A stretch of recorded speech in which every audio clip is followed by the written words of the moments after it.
आइए जानते हैं मिथुन राशि के लिए यह माह कैसा रहेगा।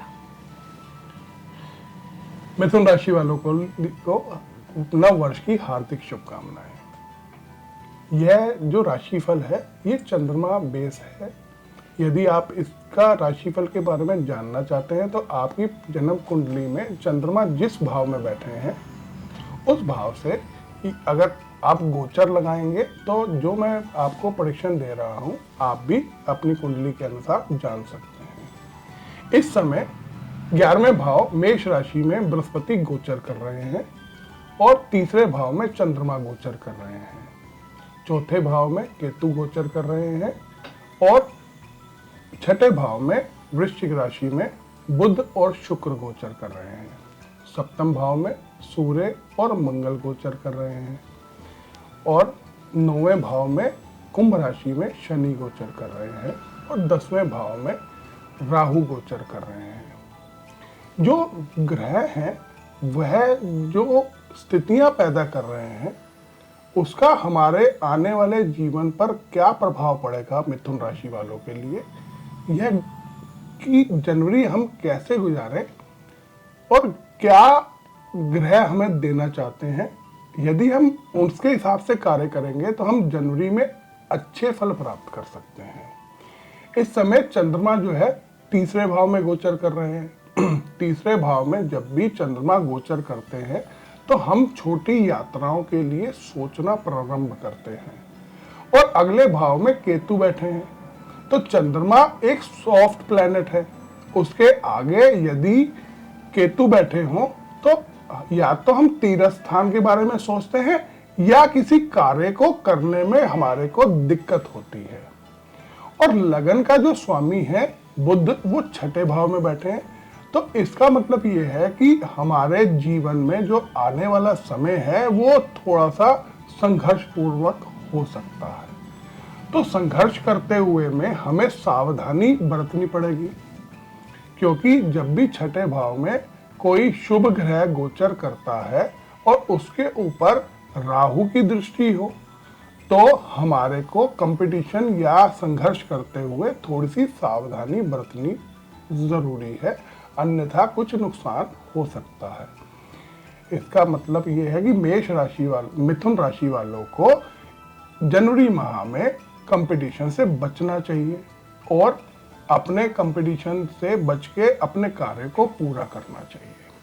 7वें भाव में सूर्य और मंगल का एक योग बन रहा है जो ये बताता है कि आने वाला समय उसके ऊपर बृहस्पति की दृष्टि होने से हमारे जीवन साथी के साथ हमारे को संयोग प्राप्त हो रहा है और हम इस समय अपने जीवन साथी का, चाहे वो आप कन्या रूप में है या आपके पति हैं, दोनों से आपको लाभ प्राप्त होता है।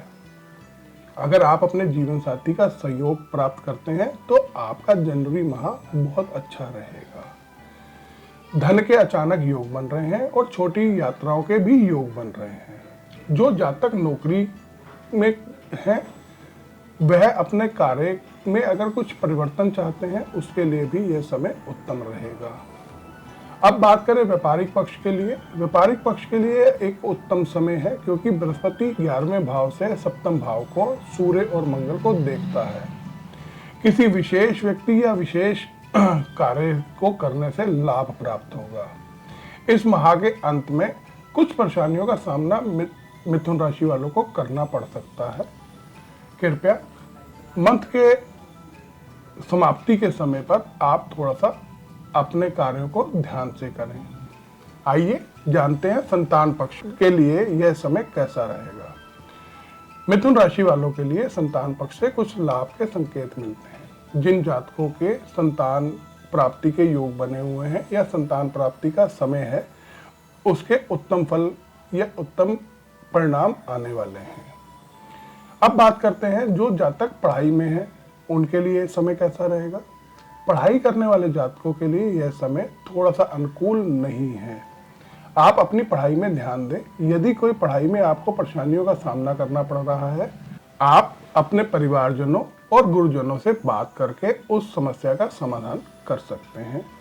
अब जानते हैं कि ओवरऑल मिथुन राशि के लिए जनवरी माह कैसा रहने वाला है।